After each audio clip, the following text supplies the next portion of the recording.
Buenos días. Vamos a ver ahora un tema que es sustancias puras. Vamos a tocar dos temas, introducción y modelos para las sustancias. En esta parte vamos a ver cómo numéricamente caracterizamos a las sustancias puras, los esfuerzos por modelarlo.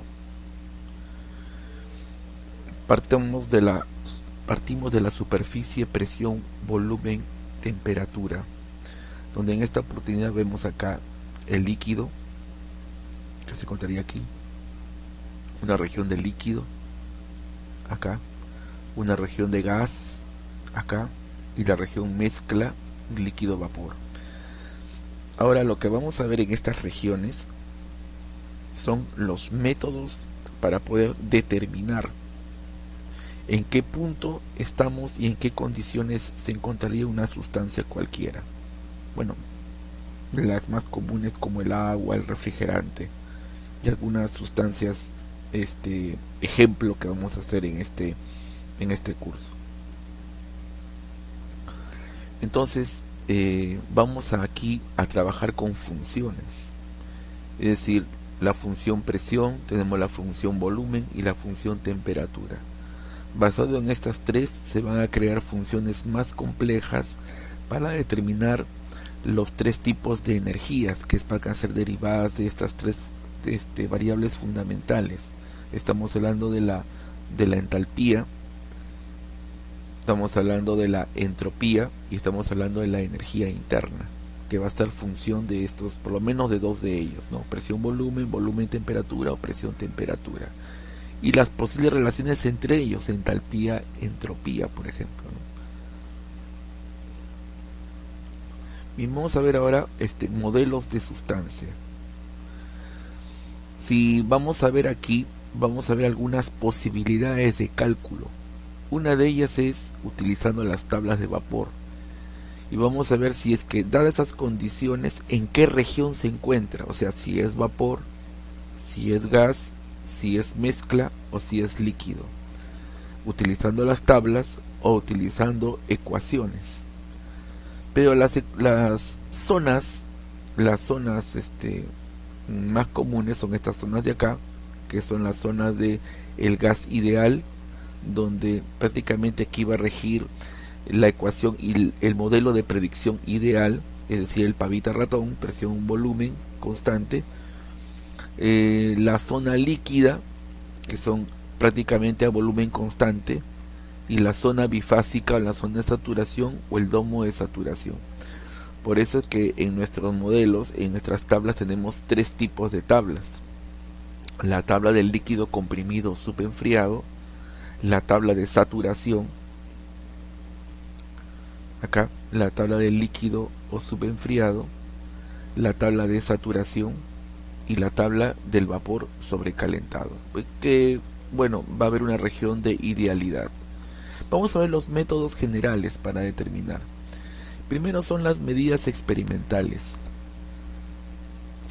Muy bien, las medidas experimentales es la forma como ellos han sido determinados experimentalmente. Algunos han sido calculados de manera experimental, y a partir de esos cálculos experimentales se han deducido las otras relaciones termodinámicas. Hablamos de entropía, hablamos de energía interna. O sea, lo que han determinado experimentalmente generalmente es la entalpía. Entonces, basado en esos datos, entonces ellos han creado distintos modelos reales y tenemos que recurrir a otros métodos. Estos métodos experimentales, publicados por distintas asociaciones de físicos, ingenieros de países que tienen este tipo de sociedades, lo formulan o lo publican mediante tablas. Entonces, las tablas, como hemos dicho, son un conjunto de datos donde encontramos la presión, la temperatura, el volumen específico, que son los fundamentales, y las derivadas, que serían la entalpía, la entropía y la energía interna. Entonces, estos valores son publicados de acuerdo a las fases: la fase líquida, la fase de vapor saturado o equilibrio y la fase de vapor.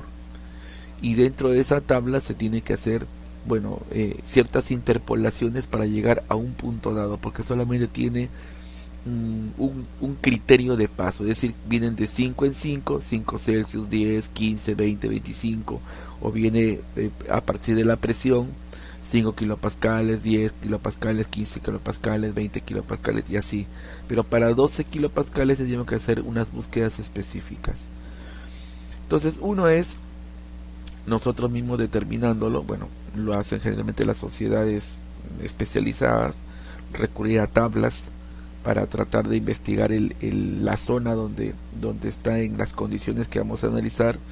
El otro es utilizar las gráficas generalizadas, gráficas que yo les voy a proporcionar y a la hora de hacer la práctica en grupos. Voy a solicitarles que ustedes traigan en A3 algunas gráficas para que podamos en el grupo determinar las regiones en la gráfica. O sea, una cosa es verlo en la tabla, otra cosa es verlo en el software, que es lo que vamos a hacer de aquí a continuación, y otra cosa es verlo en la gráfica. Me refiero a presión volumen, temperatura volumen, presión entalpía, como a partir de un punto de leer todas las propiedades, ¿no? Utilizando tabla y utilizando esta gráfica. Bueno, estas gráficas también son dibujadas, son publicadas por estas sociedades de ingenieros, mecánicos, de físicos, etcétera, y prácticamente ahí tenemos tenemos un barrido. Sin embargo, hay otras gráficas que son las gráficas generalizadas, donde prácticamente se hace unos conceptos que le llaman las propiedades reducidas. Tenemos ahí la temperatura reducida, el volumen reducido y la temperatura reducida. El concepto de la reducción, si ustedes revisan el Cengel, se basa en la temperatura que nosotros estamos ubicando dividido sobre su temperatura crítica, o la presión que nosotros estamos buscando sobre la presión crítica, o el volumen que nosotros estamos buscando sobre su volumen crítico. Entonces es una fracción adimensional y son modelos un poquito más acortados, cuyo conjunto de datos es un poco menor, pero explicaría prácticamente el barrido. Generalmente estos se dan para los gases como el oxígeno, el nitrógeno, y en este tipo de gráficas. El otro es utilizar la modelación. Tenemos acá hasta 4 esfuerzos, de los cuales en Cengel también vemos, ¿no? Uno de ellos es la ecuación de Van der Waals. Y en la ecuación de Van der Waals, por ejemplo, tenemos la presión como una función del volumen específico y la temperatura, en donde vemos dos coeficientes, el coeficiente A y el coeficiente B. El coeficiente A va a estar dado por esta expresión, donde R es la constante universal y TC, T sub C y P sub C son la temperatura y presión crítica de cada sustancia. Y B también es la constante universal del gas, temperatura crítica y presión crítica de cada sustancia. O sea, va a depender estos coeficientes para cada sustancia. Y en las tablas de Cengel, que creo que les he subido ya, les voy a subir, van a ver que estos coeficientes van a existir para cierto tipo de sustancias. Bien, aquí tenemos, por ejemplo, el gas real, ¿no? Por ejemplo, acá tenemos un gas real en sus condiciones reales. Este es el gas de Van der Waals. Este modelo es su nivel de predicción, ¿no? Estos son los experimentales y este es el predicción. Mire que casi lo simula, y este es el error por asumir el pavita ratón, ¿no? El PV igual a NR por T. Hay un error considerable. Entonces vamos a ver los esfuerzos que se hacen para la modelación. La ecuación de Redlich y Wong. Tenemos esta expresión donde también tenemos una A y una B que está en función de su temperatura crítica y presión crítica para cada sustancia. Si ubicamos esto, ¿no? La temperatura crítica y presión crítica es justo la punta en el domo, donde se pierde prácticamente la zona de mezcla. Bueno, esta es la ecuación de Redlich y Wong. Esta es la ecuación de Benedict, Webb y Rubin, donde vemos acá una serie de coeficientes Y esta serie de coeficientes en las tablas de Zengel también tenemos algunas determinaciones para cada sustancia, y las ecuaciones viriales, que son unas ecuaciones prácticamente sucesivas, en donde prácticamente está basado los softwares. Los softwares generalmente están basados en este tipo de ecuaciones variables. Tenemos, después de la pavita ratón, si usted ve, casi todos tienen la forma del presión volumen igual a nr por t. El segundo esfuerzo es el factor de compresibilidad, es decir, al pavita ratón agregarle un factor de z. Y este valor de z para el gas ideal vemos que es 1, ¿no es cierto? Por eso pavita ratón es igual a nr por t. Pero el factor de corrección va a variar en función a la presión atmosférica. Y eso es lo que vamos a determinar a la hora de hacer algunos problemas. Vamos a ver cómo el factor de compresibilidad acorta el error entre el gas ideal y el gas real. Bien. Vamos a ver entonces ahora, estamos en ecuaciones de estado, ya hemos visto cambios de fase. Bueno, esto lo hemos visto brevemente en la diapositiva anterior, ¿no? Es la mezcla bifásica o la región de mezcla, y esto se puede calcular. Sabemos que la calidad o el título de vapor es igual a la propiedad de mezcla menos la propiedad del líquido saturado. Creo que en las tablas están como subguión F sobre la propiedad del vapor saturado. En los libros están por G menos la propiedad del líquido saturado.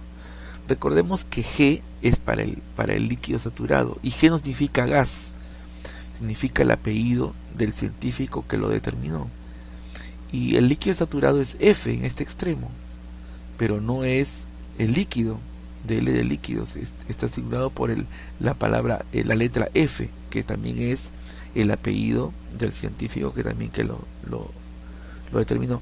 Entonces aquí vemos esta relación y vemos el despeje de Z. El despejo de la propiedad Z es acá. Le llamamos Z a cualquier propiedad, o sea, volumen específico de mezcla, entalpía de mezcla, energía interna de mezcla o entropía de mezcla. A eso le llamamos cualquier propiedad de mezcla.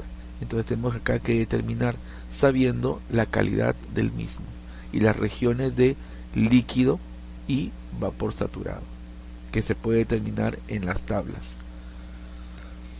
Vamos a ver los métodos generales. El factor de compresibilidad, cambio de fase, los métodos generales. Ahora lo hemos repasado esto, los métodos generales. Primero creo que era factor de compresibilidad. Tenemos acá el gas ideal.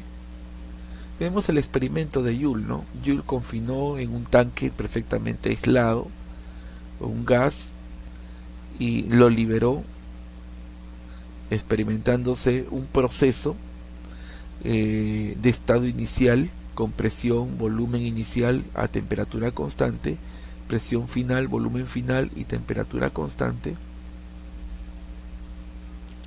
Las condiciones es una sustancia como gas difundiéndose, un sistema totalmente aislado, un baño isotérmico, temperatura constante y subsistemas A y B. El proceso fue, como ustedes han visto, una expansión libre. No hay un intercambio de energía con el exterior, por lo tanto el cambio de energía es cero y la temperatura es constante. Entonces acá la energía interna va a ser una función de la presión y la temperatura.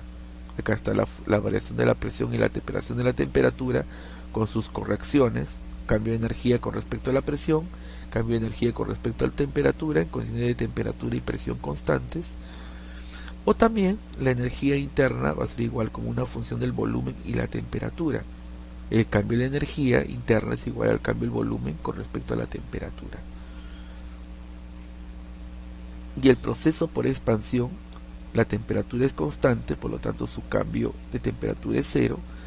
Y la expansión, el cambio de presión y el cambio de volumen van a tener una cantidad.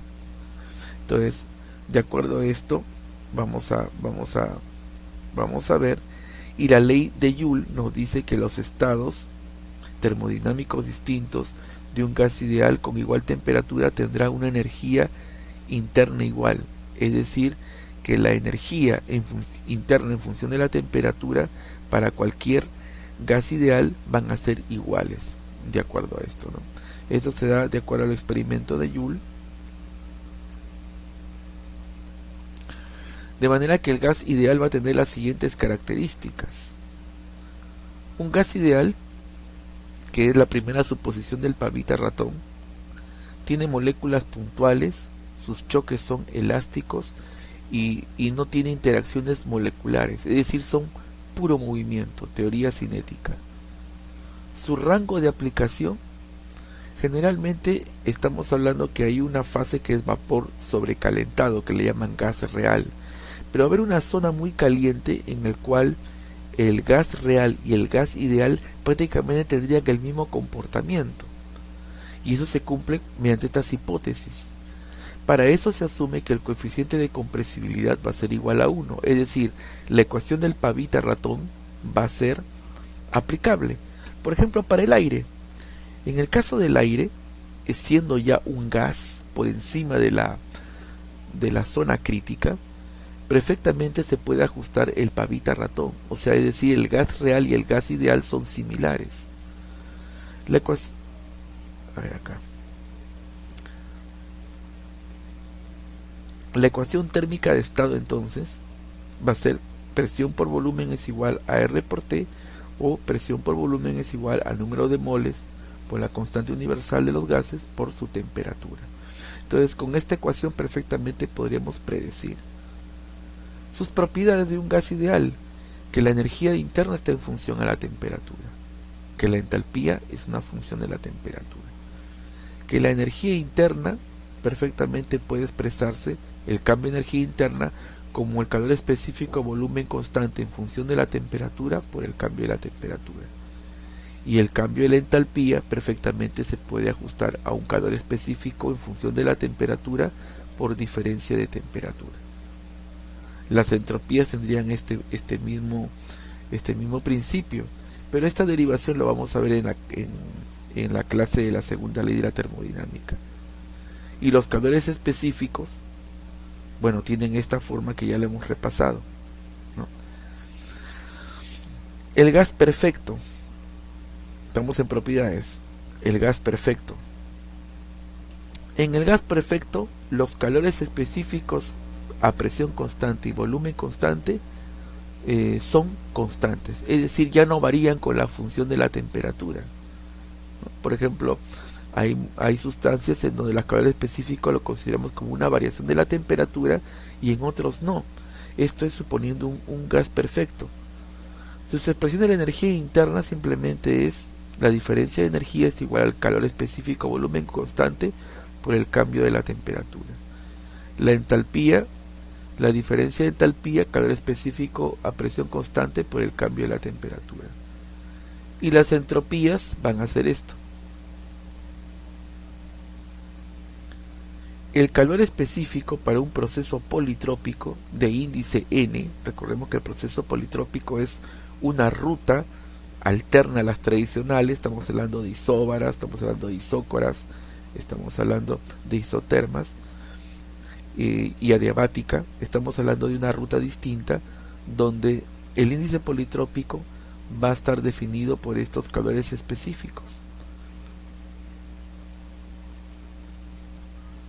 Y las relaciones mediante esto, como la entalpía es igual a energía interna por presión por volumen, pero presión por volumen, dado que es un gas ideal, también va a ser R por T, entonces quiere decir que el calor específico se desprende que va a ser igual al calor específico volumen constante más el índice de los gases.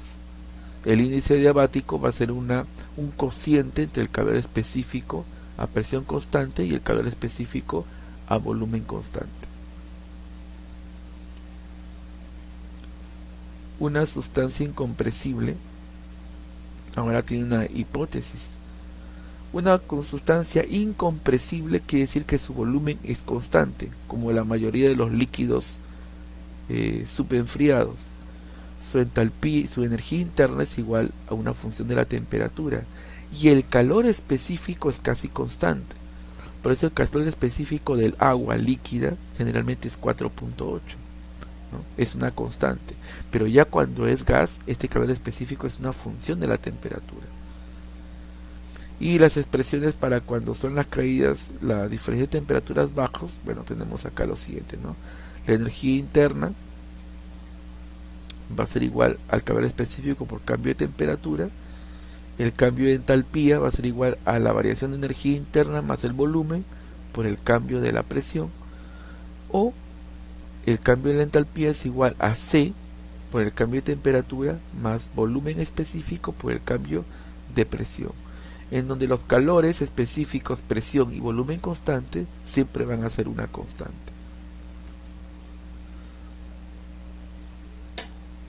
La energía interna para cuando los cambios de temperatura son muy altos. Acá tenemos la derivación de la energía interna. Vemos que en el caso de la energía interna, el calor sí es una función de la temperatura. En la entalpía también es una función de la temperatura con su cambio de presión, pero que es una constante. Y en la entropía vamos a ver también que es una función del cambio de la temperatura, estamos hablando del calor específico, por la relación entre temperaturas. Y acá tenemos el calor específico. Acá tenemos el calor específico de la función de la temperatura, ¿no? Calor específico en función de la temperatura va a ser igual a su relación entre la entalpía y la temperatura, presión constante. Y acá tenemos también una relación con la diferencial de energía interna con respecto a la temperatura, calor específico a volumen en función de la temperatura, por lo cual se deduce que los calores son una función de la temperatura. Bueno, entonces hemos visto los distintos tratamientos para los modelos de las sustancias, y a partir de estos temas vamos a tratar los problemas o los casos para aplicar.